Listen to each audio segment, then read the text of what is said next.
Taka uz Zilo kalnu. Pastaigas laikā jums atgādināšu dažus vēstures faktus un leģendas par Zilo kalnu. Zilā kalna absolūtais augstums ir 126,59 metri virs jūras līmeņa. Katrai tautai ir sava svētvieta.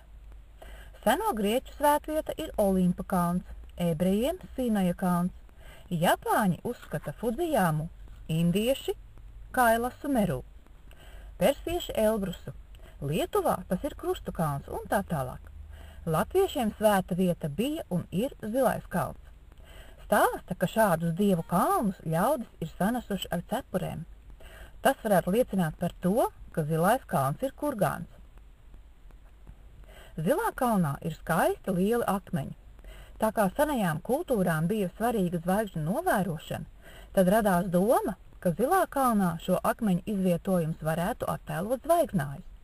Kalna plānā mēs redzam precīzu zvaigžņu zodiaka apļa spoguļu attēlu. Zilā kalnā katram maģiskajam akmenim atbilst sava zvaigzne. Tieši pašā kalna centrā atrodas akmens, kas simbolizē polārzvaigzni.